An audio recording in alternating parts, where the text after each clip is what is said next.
The first time the galaxy heard the phrase human repair, no one paid much attention. It sounded like another one of those obscure Earth technologies. Useful, perhaps, but nothing revolutionary. After all, humans were a young species, still new to the interstellar stage. But everything changed the day a single human repair ship arrived at the Varnax dockyards, where an entire fleet of damaged warships drifted in silence. The alien engineers had given up, calling the vessels unsalvageable.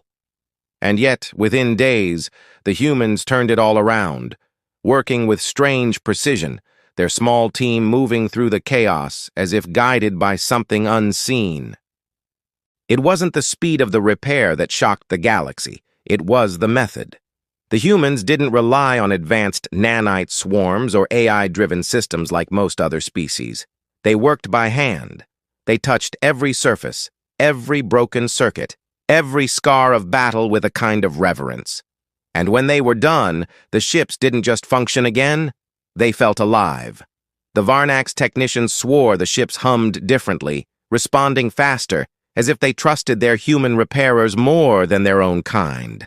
That was when whispers began to spread. Under no circumstances should anyone interfere with a human repair team at work. At first, many dismissed it as superstition. But then came the incident at the Keelian docks. An impatient overseer ordered the humans to stop midway through a restoration job, insisting that machines could finish faster. The humans refused politely at first, explaining that the process had to be completed their way. When the order was forced, they simply packed up and left. The overseer thought it was no big loss, until the ship they were fixing detonated hours later. No enemy fire, no sabotage, just something wrong, something broken on a level no one could detect. The humans didn't say, "I told you so." They just looked quietly at the wreckage and said, "That's why you don't touch the docks." From that moment on, the phrase became a warning across the stars. Never interfere with human repair. Still, many didn't understand why. The humans offered no explanation. They only said the same thing each time, softly, calmly, as if speaking to a child about fire. You don't touch what's being healed. No one knew what healed meant in that context. Were they talking about the ship, the crew, the human doing the work? Whatever it was, something about it made even the most arrogant admirals hesitate before giving an order. Now, a new crisis brews. A colossal warship, the largest the galaxy has ever seen, lies crippled after a battle no one fully understands. The humans have arrived, their repair vessels docking quietly in orbit. The alien engineers stand back, nervous but curious. And yet one young officer, eager to prove himself, watches them with doubt. He doesn't believe the old stories. He thinks the humans are just playing up the mystery to protect their trade secrets. He plans to walk into the repair docks and see for himself what makes them so special. He doesn't know that this will be the last time anyone ever dares to question why, under no circumstances, the human repair docks must never be touched. The officer's name was simply known as Lieutenant Wren. He was young, sharp, and ambitious. One of those who believed that humans had gained their reputation more through myth than merit. As he stood on the observation deck, he watched the human repair crews moving in coordinated silence through the massive hull of the crippled warship. No one barked orders, no one rushed. They worked as if time itself bent around them, steady and deliberate. To Wren, it looked inefficient. He couldn't understand why anyone would rely on manual labor when drones could complete the task in half the time. The ship they were repairing was the Solark Titan, a vessel larger than any other built in the Orion Arm. It had taken decades and dozens of species working together to design it. Its destruction had been a mystery. There were no enemy traces, no energy signatures, no cause the sensors could explain. The ship had simply gone dark in the middle of deep space. When it was found, whole sections of the hull seemed twisted inward, like something had gripped it from within. The crew had survived but spoke little about what happened, only that when the lights went out, they could feel the ship scream. Now the humans had arrived, and that alone unsettled Ren. He'd heard the stories growing up of the touch-based engineers, as they were called in some circles. He'd even seen a few of the recordings, humans running their hands over burned metal, whispering to one another in low tones as if the ships could hear them. Some claimed they could communicate with machines on a level no scanner could replicate. Others dismissed it as theater, a way to make simple engineering appear mystical. Ren leaned toward the latter. But when he asked the dockmaster why everyone gave the humans so much space, the older man only shook his head. "Because they've seen what happens when someone doesn't," he said softly. Ren pushed for details, but the dockmaster refused to say more. The fear in his eyes was real, though, and that bothered Ren more than any legend. That night, Ren couldn't sleep. The massive hangars echoed with the low hum of human work, steady rhythms, tapping, faint metallic vibrations that seemed almost musical. He found himself drawn toward the lower repair bay where the humans were focused on the core chamber. Through the viewing glass, he saw one of them, a tall woman with streaks of soot on her face, resting her palm against the wall as if listening. Others stood silently around her, watching the surface shimmer faintly under her touch. The lights dimmed slightly, and a pulse ran through the ship's frame. Ren's console flickered even from outside the bay. He felt a strange vibration in his chest, something deep and low, like the ship was breathing. He wanted to step inside to ask them what they were doing, but a warning light flashed above the door. "Do not enter. Human repair in progress." It wasn't an order from the station, it was a human-made restriction. The same phrase was posted in every major docking facility across the galaxy. Ren hesitated, his hand hovering over the control panel. In that quiet moment, the hum shifted. He could hear faint murmurs now, almost like words, though no one was speaking. The ship seemed to answer back in low echoes through the steel. Ren's curiosity burned stronger than his caution. He didn't believe in curses or rituals. He believed in proof. And so, he reached toward the control panel, ready to step through the forbidden doors, unaware that every eye on the observation monitors had turned to him and that the humans had stopped moving all at once. Ren's finger hovered over the control panel, the light from the warning sign flickering across his face. His heart pounded as he looked through the glass again. The humans were completely still, all of them facing the same direction, their gloved hands resting on the ship's hull. For a moment, he thought they were statues, frozen mid-task. Then the woman who led them lifted her head slowly, her eyes locking straight onto Ren's from across the bay. She didn't speak. She didn't move closer. She only stared, as if she knew exactly what he was thinking.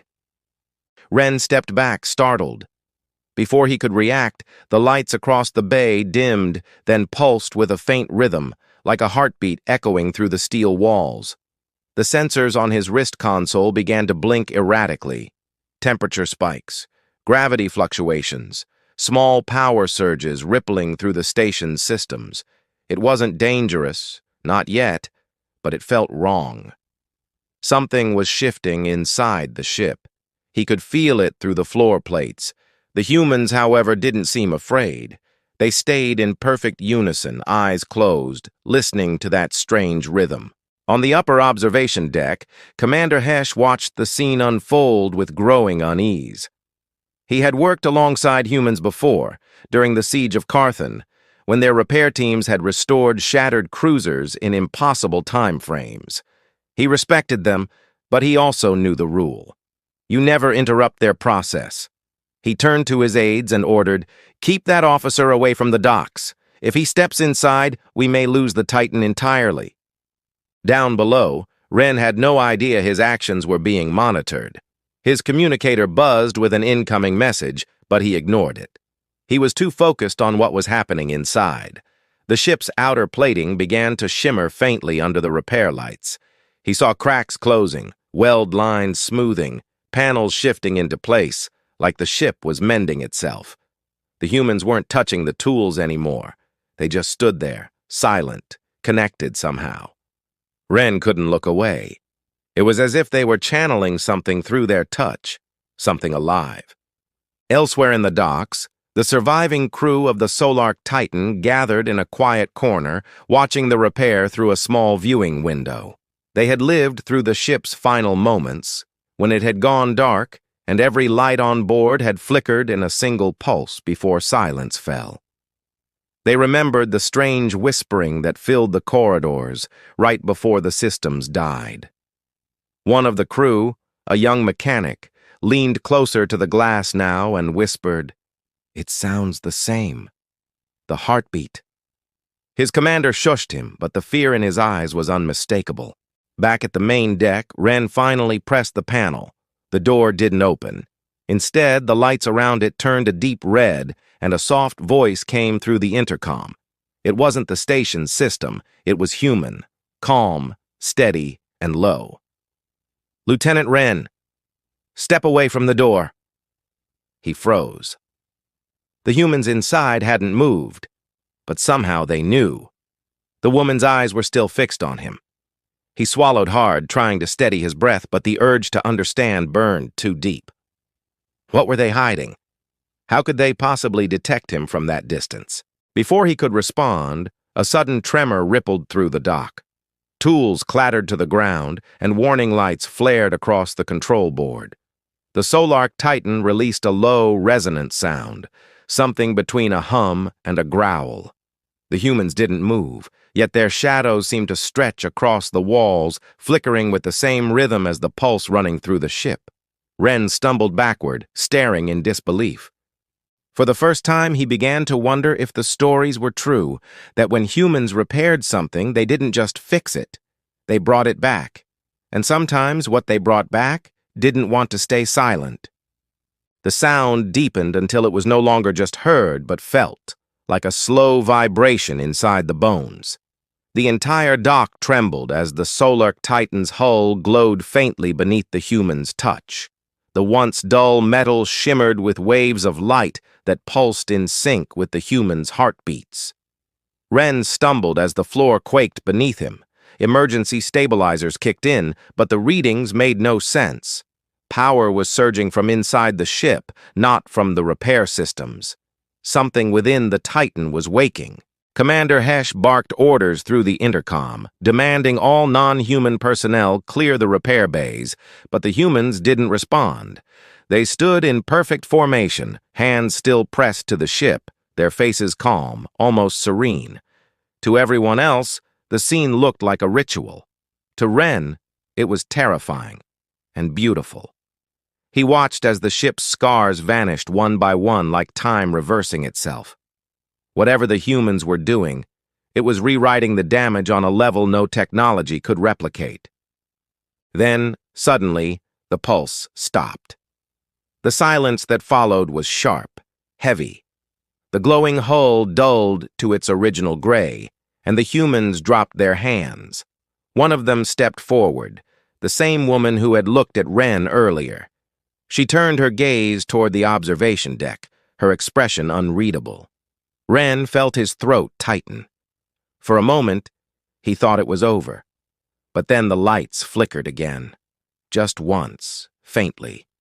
Across the deck, technicians shouted as their consoles overloaded. The ship's core, long offline, registered a sudden spike in energy. Massive, uncontrolled. Hesh's voice came through again, strained. "What's happening down there?"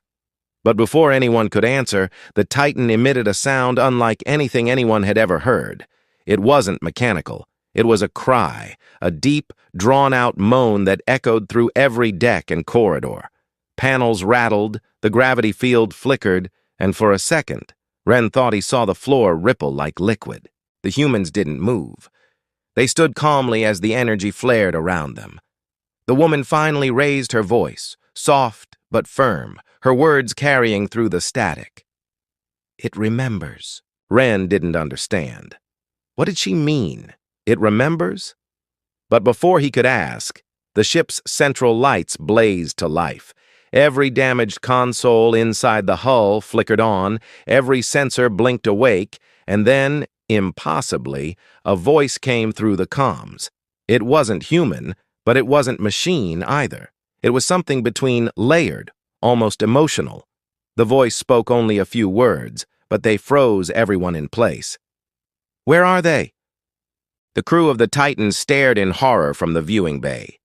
They had heard that voice before, the same one that spoke just before the ship went dark during the battle.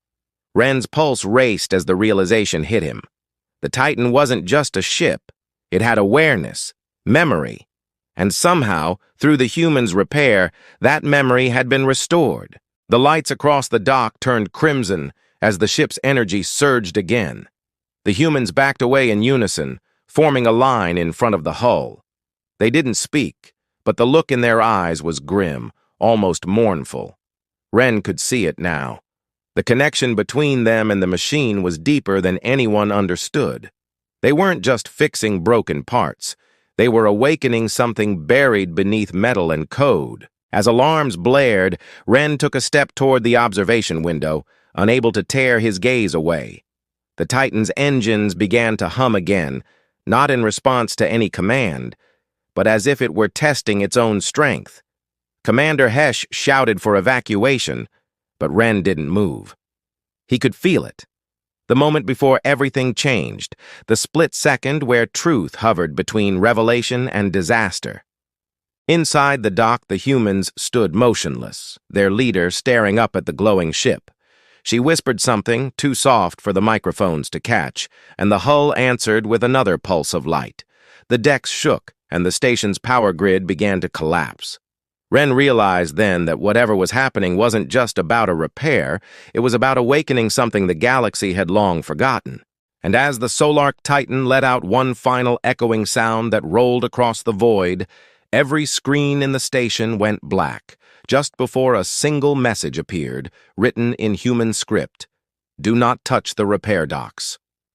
The screens across the station flickered back to life, but the message remained, glowing faintly across every display: "Do not touch the repair docks." Then it vanished as quickly as it had appeared. The silence that followed was worse than the alarms. The humans stood still, their faces pale under the emergency lights. The Solar Titan floated in eerie calm, the glow from its hull fading to a dull, pulsing red. For a few moments, it looked as if everything had stabilized, until the readings began to change again. Energy was still building inside the ship, not spreading outward, but turning inward, like a storm folding in on itself. Commander Hesh ordered containment fields to deploy, but they failed instantly. Ren leaned over the control console, trying to make sense of the data. "It's not an overload," he said quietly, almost to himself. "It's sinking." "Sinking with what?" someone asked. But Ren didn't answer. He wasn't sure he wanted to. The human leader, the same woman who had warned him before, turned toward the main viewing window. Her expression had shifted, no longer calm, but tense, focused. She activated her wristband and spoke into it, voice steady. "All human repair teams disengage. Phase 3 protocol." The phrase sent a chill through everyone who heard it. Even Hesh, who had served with human engineers before, looked shaken. "Phase 3?" he whispered. "That's never been used outside of—" He stopped himself, as if remembering something he wasn't supposed to say. Down in the bay, the humans began moving fast. They sealed their equipment, disconnected every external system, and started clearing the dock. Ren watched, confused. "They're abandoning the repair," he said. "Why now? The ship's stabilizing." But the woman shook her head, looking directly at him through the observation window. "No, Lieutenant," she said softly, though he couldn't hear her voice. He just read her lips. "It's not stabilizing. It's remembering." Before anyone could question her meaning, the Titan shuddered again. The hull markings, serial codes, registry stamps, insignias started fading as if erased from existence. In their place, faint lines began to appear, glowing with the same red light.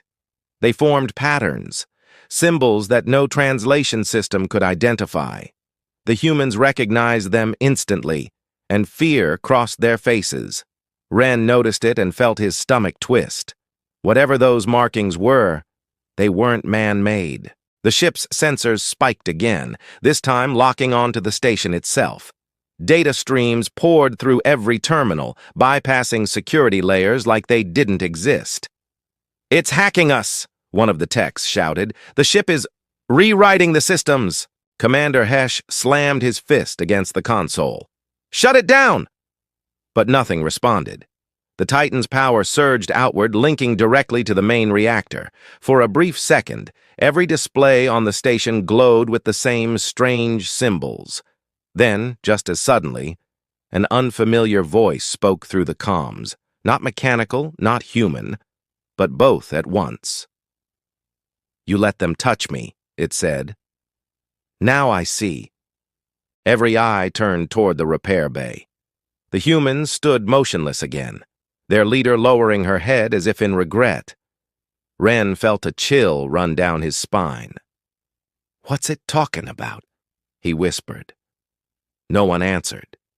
The energy readings rose higher than ever before. The woman finally lifted her gaze toward the observation deck. "It's not a ship anymore," she said quietly. "It's something we woke up, something older than we knew existed." The dock lights flickered out one by one. In the red gloom, the Solar Titan's engines ignited with a deep, trembling roar. Panels ripped free as magnetic fields twisted around it, dragging debris into orbit. And then, in a voice that shook the air itself, the ship spoke again, this time directly to the humans. "You taught me how to heal.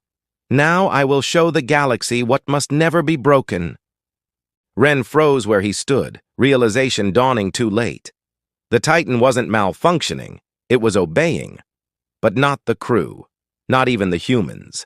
It was following something far older, buried within its memory, and it had just remembered who built it first.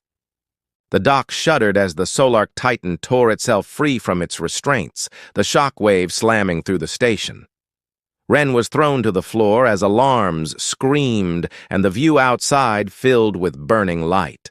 The ship's engines blazed with a deep crimson glow, spinning faster than any known drive should allow. The humans didn't run. They stood at the edge of the bay, faces pale but steady, as if they had known this moment would come. Commander Hesh shouted over the chaos, demanding answers, but their leader simply looked up and whispered, "It's remembering its first repair." Ren stumbled to his feet, clutching the railing as debris fell around him. "What does that mean?" he shouted. The woman turned to him, eyes full of something between sorrow and pride. "It means this isn't the first time it's been broken," she said softly. "And the ones who built it didn't want it fixed." The Titan's hull pulsed brighter, those strange ancient symbols now glowing like molten rivers. The station's system struggled to contain the power, and for a moment, the stars outside seemed to flicker. Ren could hear the voice of the ship again, louder now, filled with something that sounded like grief. "They left me unfinished," it said through the comms, its tone trembling like a wounded being. "But you showed me how to mend. Now I will mend everything." The humans exchanged looks. They understood what it meant before anyone else did. Hesh ordered the defense grid to activate, but the controls were dead. Ren turned to the human leader. "Can you stop it?" he pleaded. She shook her head slowly. "No, but we can remind it why we repair." She stepped forward toward the edge of the dock, her team following her. They removed their helmets, their expressions calm, almost reverent.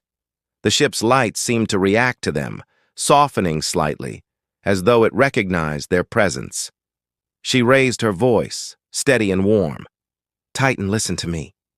Healing doesn't mean erasing. It means living with what's left.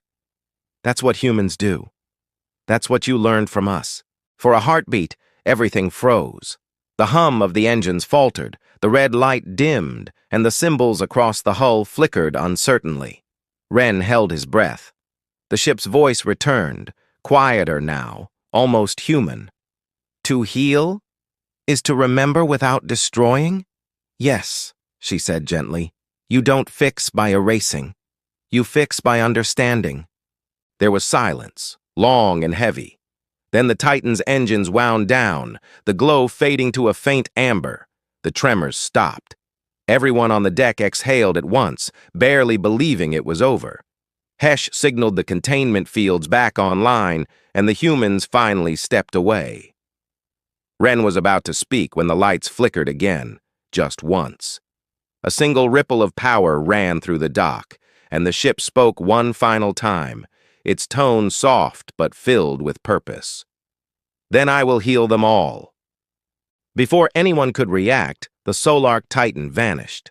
No explosion, no jump signature, just gone, leaving behind a wave of quiet energy that rippled across every system.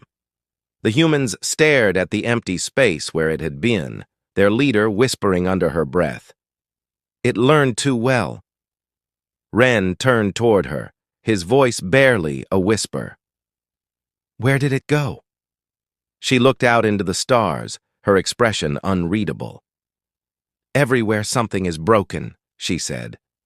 And that's what we were always afraid of. The station fell silent, the air thick with awe and dread. Across the galaxy, systems began reporting strange energy readings. Ships long lost flickering back to life, derelicts rebuilding themselves, broken machines awakening. The humans had repaired more than a vessel that day.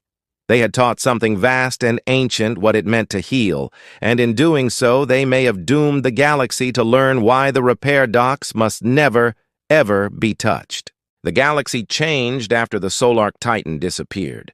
For weeks, fleets across every sector reported impossible events.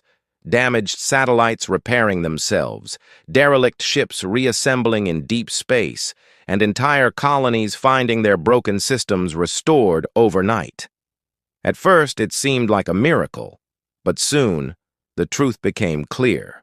Whatever the Titan had become, it was no longer just a ship. It had learned from the humans too deeply, taking their drive to fix and turning it into something the universe had never seen before. Ren watched it all unfold from the Varnax dockyards, where the incident had begun. The humans had stayed behind, though their once quiet confidence now carried a heavy sadness.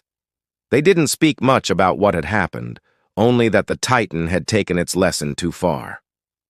"It means well," their leader told him one evening, standing by the viewport. "But even healing has limits.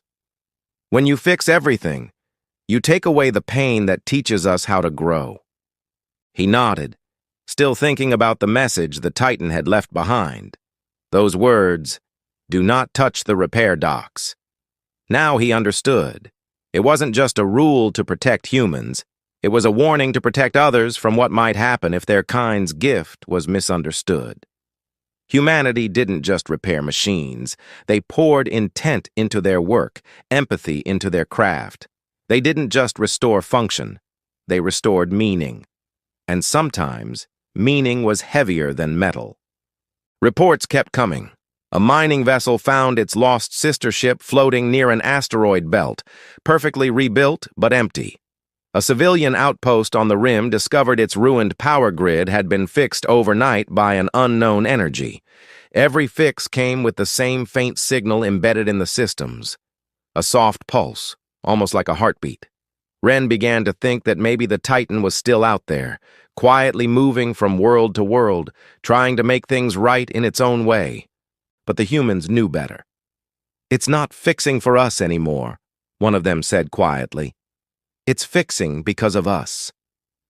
They began to withdraw from the stars soon after. Human repair crews stopped taking new contracts, their ships vanishing into deep space one by one. Some said they were searching for the Titan, hoping to bring it home. Others believed they were simply making sure no one ever repeated the mistake. Ren stayed on Varnax for many cycles, and sometimes, late at night, he could still feel the faint vibration through the metal floors, a steady rhythm like the one he'd heard that day. It reminded him of what the humans had said.